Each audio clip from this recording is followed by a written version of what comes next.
20년 전쯤에 해운대에 100층이 넘는 고층 빌딩이 지어진다는 소식을 듣고 또 해운대를 지나가다가 실제로 건물이 지어지는 모습을 보고 전문가는 아니지만 저 좁은 공간에 저렇게 높은 빌딩들을 지으면 엄청난 교통 혼란이 올 것이고 또 주변 환경과 조화를 이루지도 못하는데 저런 건물들을 짓도록 왜 허가를 했을까 하는 그런 생각을 가졌더랬습니다. 그런데 최근에 LCT 비리라 해서 건축 허가를 내주는데 개입한 정치인이 뇌물을 받고 구속되는 일이 벌어졌습니다. 속으로 뉴스를 보면서 그러면 그렇지 하는 생각이 들었습니다. 지금도 비리에 관련된 사람들이 조사를 받고 있는 것으로 알고 있습니다. 뿐만 아니라 우리는 지금 힘있는 권력층에게 사업권을 따내고 인허가를 받고 이권을 챙기기 위해서 명품 가방을 선물 받고 수천만 원의 뇌물을 주자 일이 일사천리로 진행되는 것을 보고 있습니다. 허가 불가능한 일도 뇌물이 들어가면 가능하게 되고 불량품도 검사자의 호주머니에 많이가 들어가면 합격 판정을 해주는 일이 다반사로 일어나고 있는 우리 사회, 이런 사회를 보면 정말 썩어도 많이 썩었다 하는 생각이 듭니다. 드러나지 않은 비리를 생각해 보면 얼마나 많을까 하는 생각이 들면서 고위층에 있는 관리들 또 허가를 주고 결정하는 자리에 앉아 있는 사람들을 의심의 눈초리로 바라볼 수밖에 없는 것이 사실입니다. 자, 이런 사건을 보면서 이런 생각을 한번 해봅니다.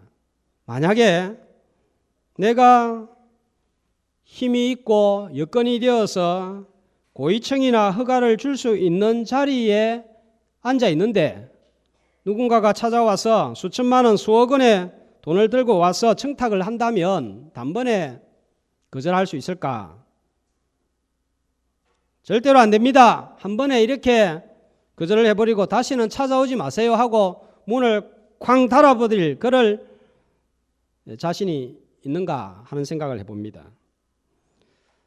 내가 청탁 뇌물의 현장에 있다면 과연 단호하게 거절할 수 있겠습니까? 지금이야 절대로 나는 허락하지 않을 것이다 이렇게 생각하지만 막상 현장에 있다면 지금처럼 당당하게 거절하고 행동할 수 있을까 하는 그런 생각을 해봅니다. 예수 믿는 우리들은 고난주간을 맞이하면 십자가를 생각합니다. 예수님께서 2000년 전 십자가에 못 박힐 때 마가복음 14장 50절 보면 제자들은 어떤 반응을 보였습니까? 어떤 반응을 보였죠? 어떻게 행동했죠? 도망을 했는데 몇 명이 도망을 했습니까? 전부 다 한 사람도 빠짐없이 도망을 가버리고 말았습니다. 이런 제자들을 바라보면서 3년간 동거동락하고 사랑 많이 받았던 제자들이 어떻게 한 사람도 빠짐없이 다 도망을 갔을까? 어떻게 이렇게 될 수 있을까? 생각을 합니다. 그러나 만약 내가 2000년 전 당시의 제자들처럼 현장에 있었다면 어떻게 했을까? 주님 곁에 끝까지 남아 있었을까? 질문을 해보면 자신이 생기지 않습니다. 그러나 오늘 읽었던 본문을 보시면 예수님이 십자가에 달렸을 때 그리고 십자가에 달려서 돌아가신 예수님의 시신을 십자가에 내릴 때에 제자들은 다 도망갔지만 끝까지 십자가 곁에 머물렀던 사람들이 있었음을 우리에게 알려주고 있습니다. 자, 오늘 본문의 십자가 곁에 끝까지 머물렀던 사람들의 모습을 통해서 십자가 곁에 머문다는 것은 무엇을 의미하는지 살펴보고 또 우리의 믿음을 증거할 수 있는 이 아침이 되기를 축복합니다. 25절 26절 말씀을 한번 보시면 십자가 곁에 머물렀던 사람들이 나오는데 누굽니까? 예수의 십자가 곁에는 첫 번째 누가 있었죠? 어머니 마리아가 있었습니다. 두 번째로는 이모가 있었고, 세 번째로는 글로바의 아내 또 다른 마리아가 있었고, 또 막달라 마리아가 있습니다. 자, 마태복음, 마가복음, 누가복음의 내용과 비교해 보면 여기에 등장하는 여성들은 조금씩 다릅니다. 그러나 공통적으로 나오는 인물은 예수님의 육신의 어머니 마리아와 막달라 마리아, 그리고 요한복음을 기록한 26절에 보면 자, 또 누가 나오죠? 사랑하시는 제자 사도 요한입니다. 요한복음을 기록한 사도 요한은 자기를 표현할 때 예수님의 사랑을 자기가 너무너무 많이 받았다는 것을 알았기 때문에 항상 예수님의 사랑하시는 제자 이렇게 표현을 했습니다. 자, 요한은 어떻게 된 겁니까? 다 제자들 도망갔는데 처음에는 같이 도망을 가다가 마음에 걸려서 다시 돌아온 것임을 알 수 있습니다.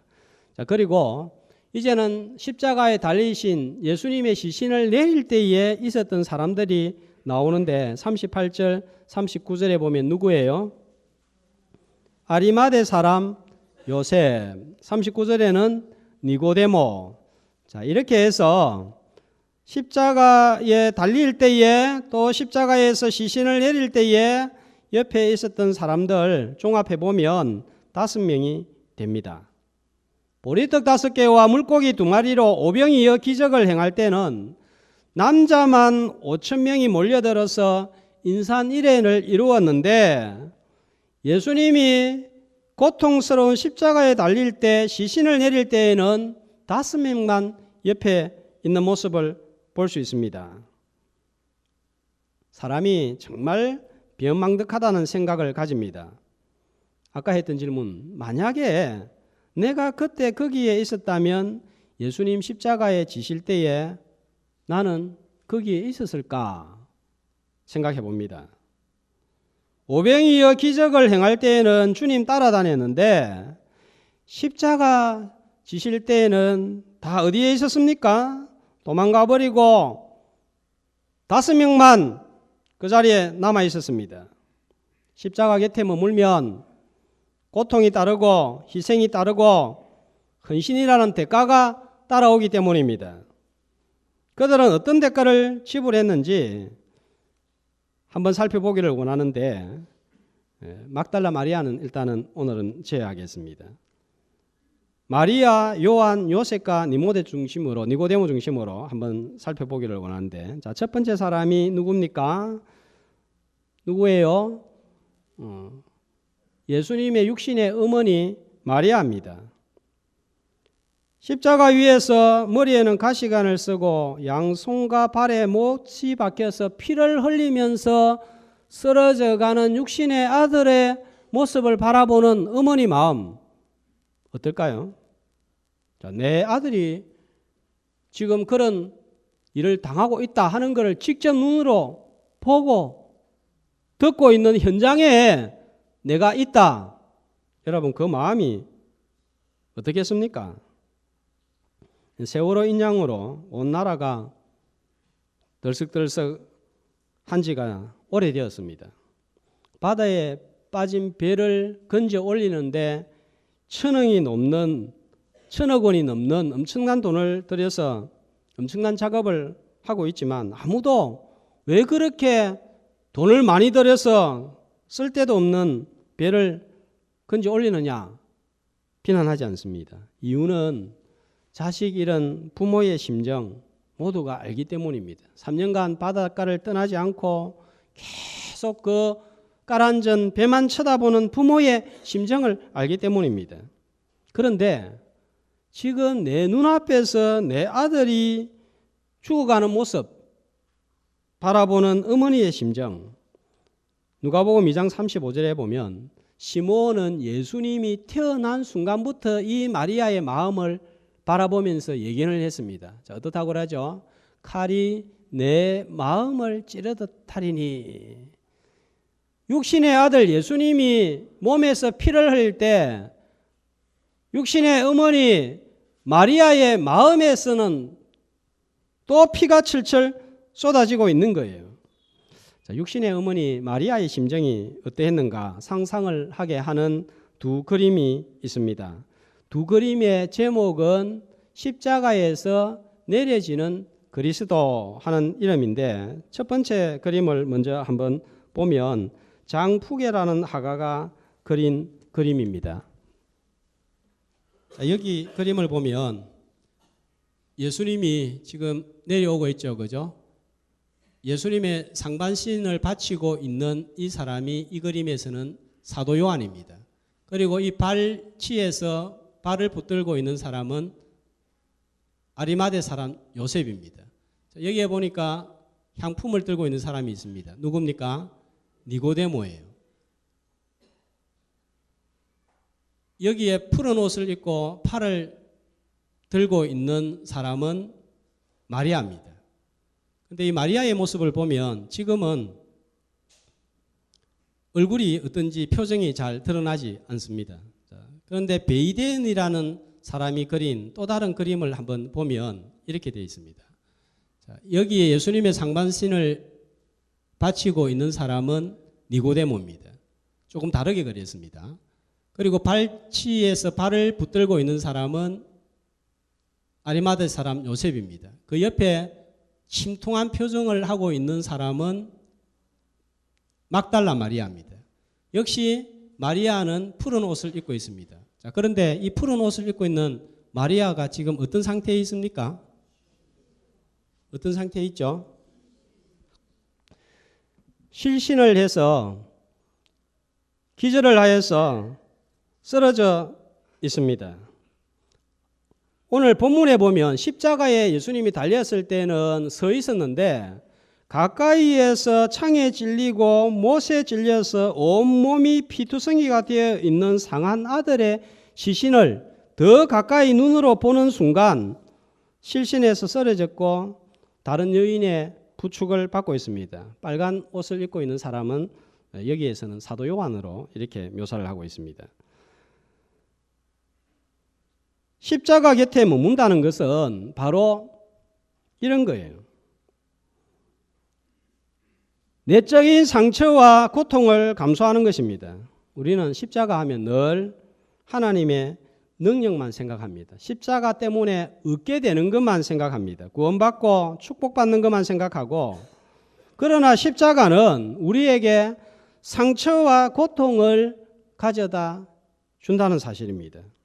교회에 잘 출석한다는 것은, 주님을 제대로 섬긴다는 것은, 예수를 믿는다는 것은 오병이어 기적만 체험하고 보는 것이 아니라 예수 믿기 때문에 십자가 때문에 상처도 받고 고통도 얼마든지 따를 수 있다는 거예요. 몇 주 전 신문에 1995년 11월 네팔로 선교사를 떠난 이중환, 김진호 선교사 부부의 내용이 실려 있었습니다. 이분들입니다. 네팔 선교지에서 2년쯤 지났을 때 부부가 일을 마치고 집으로 돌아오니까 8살짜리 쌍둥이 남매가 의식을 잃고 쓰러져 있었습니다. 주희주영입니다. 고산지대에서 날씨가 추워지니까 아이들이 추위를 피하기 위해서 밀폐된 공간에 석유 난로를 피웠는데 산소 부족이 되면서 둘 다 호흡을 멈춘 거예요. 10분간 인공호흡을 했지만 결국은 쌍둥이 남매는 싸늘한 시신으로 변해버렸습니다.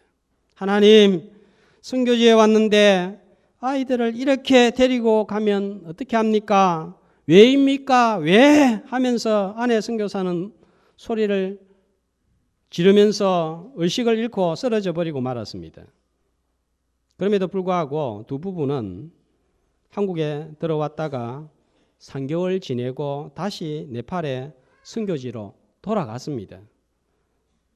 그런 헌신을 보면서 2년간 사역을 하니까 마을 사람들이 신뢰를 하고 한 사람 두 사람이 예수 믿기 시작했습니다. 그런데 이번에는 지어놓은 학교를 가로채려는 마을 지도자의 음해로 재판을 받게 되었고, 고의로 자녀를 살해한 거 아니냐 하는 오해를 받고 네팔에서 추방을 당했습니다. 한국으로 돌아와서 자식 잡아먹은 선교사, 추방된 선교사라는 죄책감과 충격에 시달려서 집 밖으로 한동안 나오지를 못했습니다. 이쯤 되면 다시 선교를 해야 될까요? 말아야 될까요? 그만두고 포기해야 될 거 아닙니까? 그런데도 이들은 추방당해서 다시 네팔로 들어갈 수 없으니까 방글라데시로 들어가서 복음의 볼모지에 유치원을 세우고 농장을 세우고 진료소, 교회 30개, 학교 3개를 세워서 선교 활동을 했습니다. 주님을 열심히 섬기면 정말로 제대로 봉사를 하면 받는 축복도 있겠지만 내가 받아내야 할 상처와 고통도 있는 거예요. 교회 봉사하면서 주님을 섬기면서 새겨진 마음의 상처와 아픈 흔적이 있습니까? 십자가 곁에 있다는 증거입니다. 교회 나오면서 주님 섬기면서 교회 때문에, 복음 때문에, 주님 때문에 상처와 아픔이 하나도 없습니까? 축복이라고 생각할 수 있지만 십자가에서 멀리 있다는 증거가 되기도 합니다. 너무 십자가의 능력만 주장하고 성도가 받은 복만 생각하고 감당해야 될 상처와 고통은 지지 않으려고 합니다. 그렇다면 나는 십자가 곁에 있는 사람이 아니에요. 멀리 있든지 도망갔든지 둘 중에 하나입니다. 오늘 그때 거기 너 있었는가 질문을 합니다. 오늘 나는 어디에 있는지 점검하는 이 시간이 되기를 소망합니다. 자, 두 번째로 살펴볼 사람은 26절에 보면 누가 나오죠? 사랑하시는 제자입니다. 사도 요한입니다. 사도 요한은 예수님의 사랑을 지극히 많이 받았습니다. 그런데 사도 요한만 예수님의 사랑을 많이 받았을까요? 우리도 나도 분에 넘치는 주님의 사랑을 받았습니다. 그래서 여기에 있고 영생 얻고 구원 얻고 하나님의 백성이 된 거예요. 처음에는 두려워서 손해를 볼 것 같아서 겁이 나서 다른 제자들과 함께 도망을 갔지만 예수님이 십자가에서 하시는 말씀을 들을 정도로 누구보다도 가까이 돌아왔습니다. 요한은 예수님의 사랑을 많이 받은 자로서 예수님을 버리고 도망갔다는 사실이 부끄럽게 여겨지고 비겁하게 여겨집니다. 이 요한의 모습, 바로 저는 개인적으로 생각할 때 제 모습이 아닌가 하는 생각을 가집니다. 우리가 바람에 흔들리는 갈대 같아요.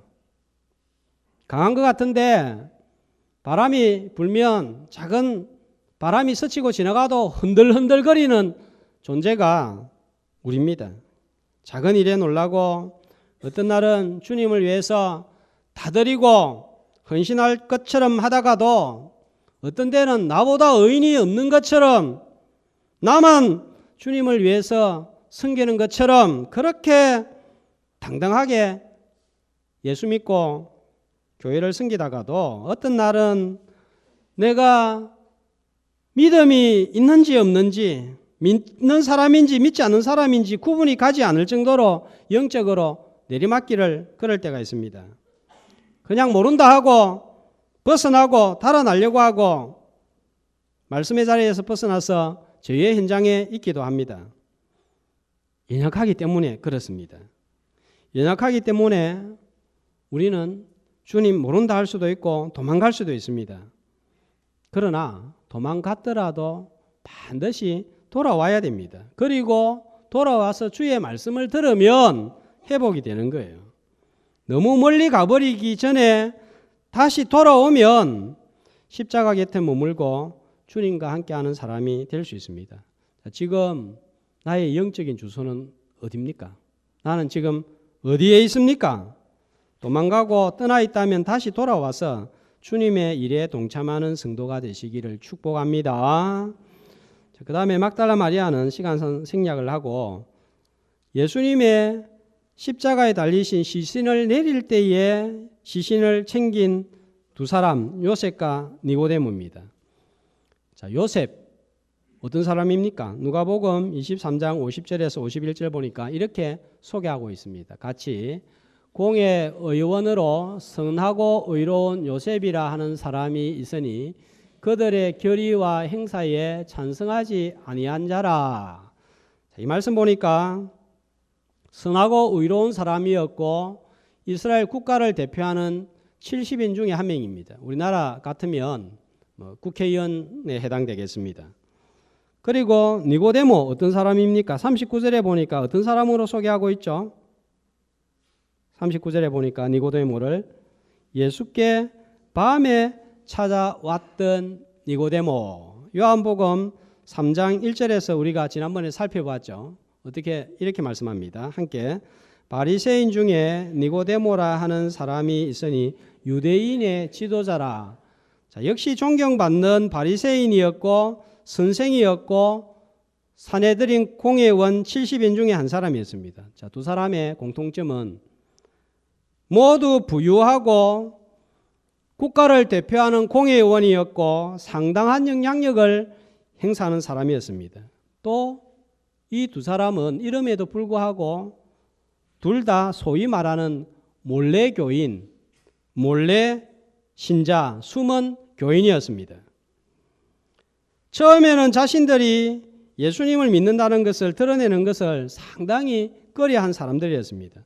38절 말씀 보면 요셉은 예수의 제자이나 자 어떻게 했다고요? 네, 유대인들을 두려워했다 이렇게 말씀하고 있습니다. 니고데모도 사람들의 눈을 피해서 밤에 찾아왔습니다.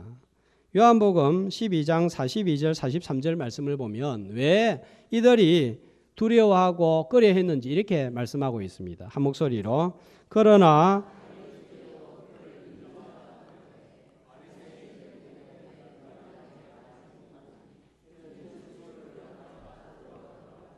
그들은 사람의 영광을 하나님의 영광보다 더 사랑하였습니다. 이 말씀 보면 관리 중에 믿는 사람들이 많이 있었는데 드러내지 않은 이유는 뭡니까?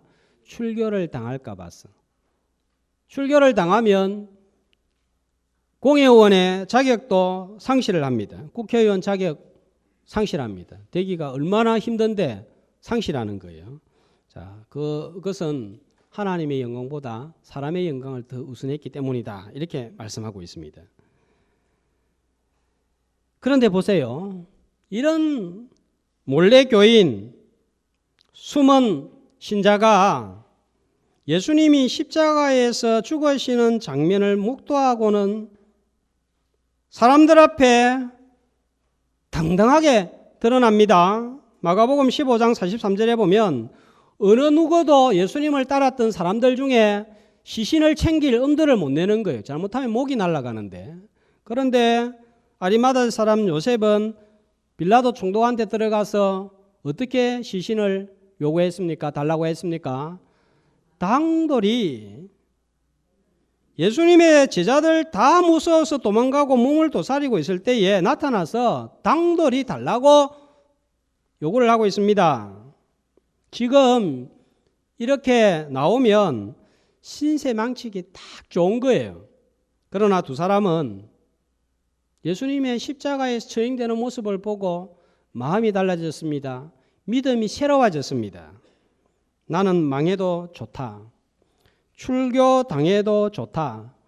정말 어렵게 얻은 국회의원 자격 잃어도 괜찮다. 더 이상 예수님의 죽음을 모른다 할 수 없고 내 믿음을 감추고 비겁하게 살고 싶지 않아. 나를 위해서 저렇게 죽으신 예수님을 믿어야지. 증거해야지. 자르려고 하면 잘려라.